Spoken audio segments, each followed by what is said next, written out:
Alhamdulillahirabbil alamin. Wassalatu wassalamu ala asyrafil anbiya wal mursalin sayyidina wa maulana wa habibina wa syafiina wa ala alihi wa ashabihi wa sahabatihi ajma'in. Allahumma shalli ala sayyidina Muhammadin tibbil qulubi wa dawaiha wa afiyatil abdani wa shifaiha wa nuril absari wa diyaiha wa alihi wa sahbihi wa sallim. Jamaah salat asar yang insyaallah dirahmati dan dimuliakan oleh Allah Subhanahu wa taala.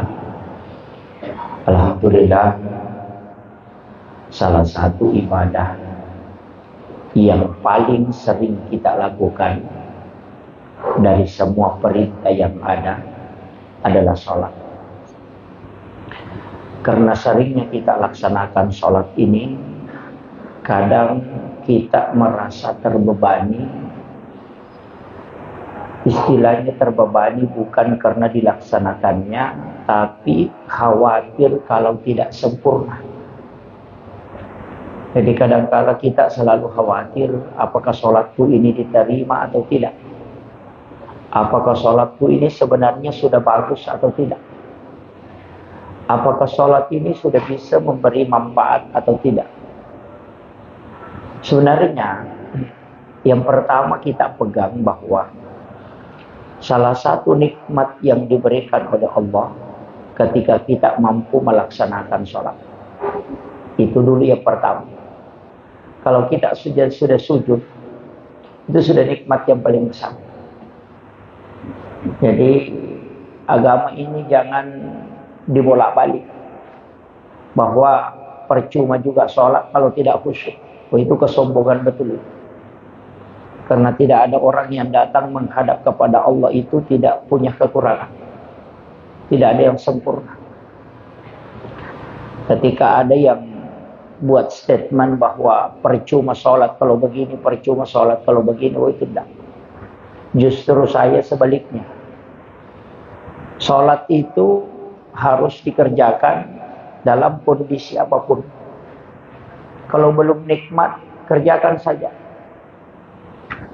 Kalau kita belum nikmati sholat, yang penting sholat. Paksakan diri kita untuk bisa mendirikan sholat. Karena mengerjakan sholat itu tidak ada yang sempurna. Kalau ada orang mengatakan saya sempurna dalam sholat, ya mungkin dianggap sempurna itu bacaannya. Tapi tidak mungkin kekhusyuannya. Mungkin ada orang yang pintar, kalbunya dia bisa manage sehingga dia mudah mengingat Allah. Tapi mungkin bacaannya tidak bagus. Atau mungkin kalbunya sudah bagus, bacaannya sudah bagus, tapi gerakannya tidak sempurna. Tidak mungkin. Makanya ketiga hal inilah yang menyebabkan kita itu tidak sempurna dalam sholat. Bahkan sahabat sekelas Abu Bakar pun mengatakan saya tidak bisa khusyuk. Sayyidina Ali itu pernah kena anak panah. Ada yang mengatakan kakinya, dalam riwayat yang satu mengatakan itu bagian lehernya, samping telinganya. Karena anak panah. Kalau orang mau mencabut anak panah itu, karena belum ada dokter, ketika mencabut anak panah itu, dia menangis kesakitan. Karena tidak bisa menahan. Sehingga dia mengatakan, tunggu sebentar, saya sholat dulu. Nanti di dalam sholat kau cabut. Pada saat dia berwudu, selesai berwudu, kemudian dia sholat. Pada saat sholat itu anak panah dicabut. Dia tidak rasa. Selesai salam baru dia mengatakan, kenapa kau tidak cabut? Dia mengatakan, sudah. Saking khusyuknya sampai anak panah yang menancap di tubuhnya itu dia tidak rasa ketika dicabut. Dia pun mengatakan, saya tidak bisa khusyuk dalam sholat. Bagaimana nih ukurannya sholat kita, Pak? Orang batuk di belakang saja kita tahu. Si anu itu batuk. Orang Pak salahkan orang. Sering saya tuh kalau sholat kemudian ada anak-anak kecil yang bergembira di masjid. Lari-lari kemudian teriak-teriak karena gembira. Kadang marah-marah. Dia bilang ini anak-anak mengganggu tidak khusyuk. Padahal tidak ribut juga anak-anak dia tidak khusyuk. Malaikat sudah tahu bahwa dia tidak khusyuk, dia ribu itu. Dan sebenarnya Nabi kan mengatakan, teriakannya anak kecil di dalam rumah Allah, itu menurunkan pintu rahmat dari langit. Bayangkan Nabi saja sekelas Rasulullah, ketika dia sholat, cucunya Hasan itu naik di punggungnya, Nabi tidak bangun dari rukunya. Ketika dia sujud, cucunya lagi naik, Nabi tidak mengangkat kepalanya. Nanti cucunya turun baru dia mengangkat. Ketika sahabat bertanya karena lama sujudnya, ya Rasulullah, apakah bacaan sholat ini berubah? Nabi mengatakan tidak. Tapi kenapa kau lama sekali sujud? Rasulullah mengatakan, oh tadi cucuku naik di punggungku. Saya tidak ingin kalau dia tidak puas, jadi saya puaskan, nanti dia turun baru saya. Padahal ini imam, Pak. Ini sekelas Rasulullah. Kadang-kala kita sholat itu datang anak-anak kita mutar-mutar di dekat kita, kita marah-marah. Mengatakan mengganggu sholat. Padahal Nabi itu sholat tidak terganggu. Kenapa? Karena yang kita pikirkan ya anak-anak. Kan di situ. Jadi sebenarnya kita itu kadang-kala menyalahkan orang, tapi sebenarnya kita yang salah. Anak-anak teriak-teriak kita yang salahkan, padahal kita yang salah. Kenapa ingat itu? Kan itu aja. Begitu. Jadi mestinya kalau dalam sholat itu ya ada dua versi itu. Kita mau pakai yang mana? Kan kedua-duanya bisa dipakai, Pak. Tapi tidak mungkin bersamaan. Anta abudallah ka'annaka tarahu. Fa in lam takun tarahu fa innahu yaraka. Itu kan dua metode itu. Anta abudallah ka'annaka tarahu. Sembahlah Tuhanmu seakan-akan kau melihat. Itulah yang seakan-akan melihat Allah. Jadi ketika dia sholat itu dia takbir seakan-akan dia melihat Allah. Itulah yang dia pakai as-sholatu mi'rajul mu'minin. Sholat itu dalam mi'raj, artinya tangga untuk naik. Jadi dia melihat dirinya itu berhadapan dengan Allah. Naik ke aras itu. Ke Sidratul Muntaha sebagaimana Nabi menerima sholat katanya. Kita naik. Makanya itu kalau takbir dia angkat kepalanya. Allahu Akbar. Karena dia melihat dirinya naik. Ruhnya itu dihadapkan di hadapan Allah. Itulah yang dimaksud as-salatu mi'rajul mu'minin. Tapi tidak semua orang bisa melakukan ini, Pak. Kalau orang susah khusyuk itu susah. Karena pasti Allah. Jalan kaki itu baru. Tidak bisa tembus. Orang ribu pasti dia marah-marah. Karena bisa terkoneksi. Itu yang biasa takbir berulang-ulang. Imam sudah takbir, dia belum selesai. Allahu Akbar. Nah ulang lagi. Allah. Itu kan orang ini. Karena katanya tidak bisa connect. Karena dia pakai yang susah. Mestinya dia pakai yang mudah, Pak. Pakai yang kedua. Karena itu kan tingkatan yang paling tinggi dulu. Anta abudallah ka'annaka tarahu. Sembahlah Tuhanmu seakan-akan kau melihat. Kan ada yang kedua. Kenapa tidak dipakai yang kedua? Fa illam takun tarahu. Jika engkau tidak mampu melakukan itu, melihat itu, tidak mampu kau di kelas itu, fa innahu yaraka. Yakin saja kau bahwa Allah melihat saya. Itu yang paling gampang. Kenapa mau susah? Kan begitu. Jadi merasa dikontrol oleh Allah itu yang paling mudah, Pak. Kayak ada CCTV. CCTV itu kan mensorot kita. Jadi yakin saja Allah melihat saya ruku, Allah melihat saya sujud, Allah melihat saya. Itu yang paling mudah. Yakin saja disaksikan oleh Allah. Tidak usah naiklah jalan-jalan ke situ ke atas sampai goyang-goyang. Tidak usah. Kan itu karena kalau sholat sendiri tengah malam, tidak ada yang mengganggu, bisa kita pakai. Pada saat sujud seakan-akan kita sujud di hadapan Allah, itu bisa. Tapi kalau begini, kipas angin mati misalnya, sudah mati lampu, imamnya juga tidak ini, bagaimana bisa? Jadi banyak anak-anak. Jadi tidak usah bingung, Pak. Dalam agama ini ada tingkatannya semua. Yang penting kita ada sholat. Makanya kalau merasa disaksikan, merasa dilihat oleh Allah, merasa dilihat sujud, merasa dilihat ruku, Allah melihat saya membaca, itu aja. Seakan-akan anak yang ada orang tuanya mengontrol. Seperti cermin hitam di itu melihat keluar. Yakini saja bahwa Allah yang maha melihat. Selesai. Kan begitu aja, Pak. Tidak usah susah. Salat itu begitu. Itu tinggal kita mau arahkan aja itu. Memang salat itu penting kita juga tahu bacaannya supaya kalau artinya.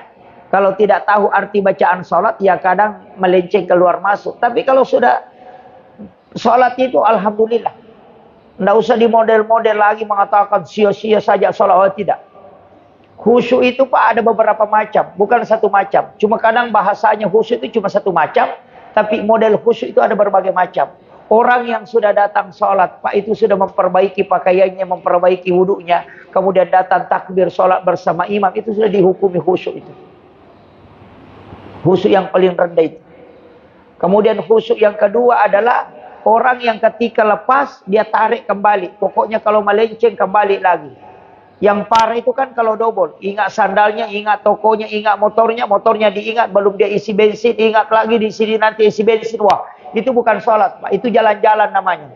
Jadi kan begitu. Ya, jadi kadang-kadang begitu. Jadi kalau melenceng, kembalikan lagi. Nanti kalau kembali lagi kan kalau kita tahu arti bacaan. Tapi jangan juga ingat lapas. Karena nanti ulama mengatakan, yang mengingat lapas berarti menyembah lapas. Kan begitu. Itu kan nanti agak parah itu. Nah, jadi ulama kita itu dari dulu, standar kita, Allah sudah tahu berapa kadar iman yang dimasukkan dalam hati kita, Pak. Tidak usah paksakan, makanya diminta supaya iman dikuatkan. Itu aja diminta. Kenapa? Kalau imannya kuat, ya kehusyuannya bisa. Kalau imannya agak lama, ya begitu. Makanya standar sholat begitu, Pak. Makanya ada sholat sunnah. Itu kan sholat sunnah penambal aja itu. Makanya Bapak kalau sudah salam, jangan langsung pergi. Laksanakanlah sholat sunnah 2 rakaat. Sedapat mungkin yang bisa dilaksanakan 4 rakaat, kerjakan 4 rakaat. Supaya menutupi kekurangannya itu nanti. Karena sholat kita tidak mungkin sempurna, Pak. Makanya ada sholat sunnah kita lakukan itu untuk menutupi kekurangan. Tapi ada juga nanti itu orang di hari kemudian, Pak, stres. Kenapa? Ada penambalnya, tidak ada yang dia tambal. Kalau lebaran dia datang, kalau sholat fardu tidak datang. Oh, itu orang stres nanti, Pak. Ada penambal dia bawa, tapi tidak ada yang bisa ditambal. Kan sholat sunnah penambal. Kalau ada penambalnya tidak ada yang bisa ditambal karena tidak sholat fardu, itu stres itu. Dia sudah bawa, ditanya sama malaikat, apa itu? Penambal. Apa yang kamu tambal? Tidak ada. Wah, itu yang parah itu. Kadang-kadang memang begitu. Kemudian ada yang salah paham ketika dikatakan berarti dilihat oleh Allah. Memang kan ada di dalam diri kita ini yang ditiupkan oleh Allah, ruh kita itu kan yang terkoneksi itu. Jadi bukan badan ini yang terkoneksi, ruh yang terkoneksi. Badan ini disuruh menghadap kiblat karena kiblatnya salat itu Baitullah.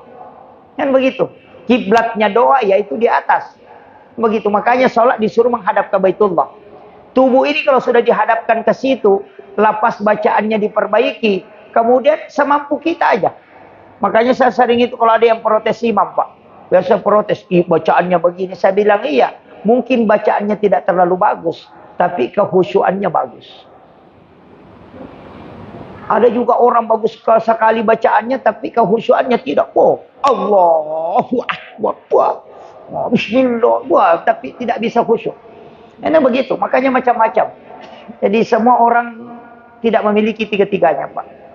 Jadi orang-orang tua itu kadang pintar mengingat. Karena kalau sudah umur 40 orang itu, Pak, sudah mulai ada mestel kalbunya. Sudah diingatkan itu, sudah dimulai dikasih nasihat ke kalbunya.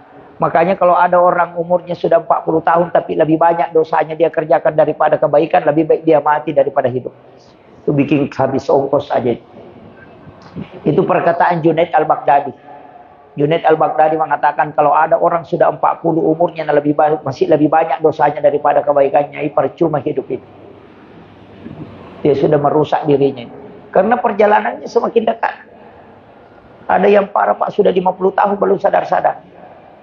Ya, makanya minta hidayah. Tapi hidayah itu kan begitu, bukan kita yang kasih. Makanya kalau ada orang bilang ini penceramah, gara-gara ini penceramah orang sadar, ronda.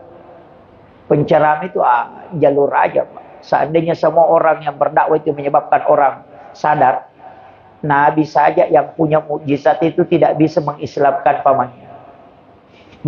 Begitu. Punya mukjizat itu tidak bisa mengislamkan pamannya.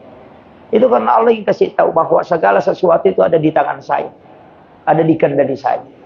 Itu aja. Makanya pendakwah juga jangan marah-marah kalau tidak diterima dakwanya. Ya santai aja kita. Kadang-kala juga setan itu, Pak, merasuki kita. Setan itu pintar sekali. Setan itu pintar sekali, Pak. Dia makan masuk ke kita itu. Dia pokoknya mengaji siang malam. Pokoknya baca Al-Quran sampai khatam berkali-kali. Nanti sholat malam terus. Pokoknya sholat malamnya rutin betul. Pokoknya sampai mau masuk subuh baru berhenti. Nanti di ujungnya setan mulai masuk.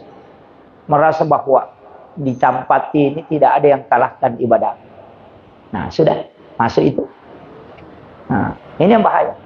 Makanya itu yang dibendung. Makanya Nabi kenapa ajarkan kita, la tada'anna fi kulli duburi sholatikum antakula Allahumma inni ala dzikrika wa syukrika wa husnil ibadatika.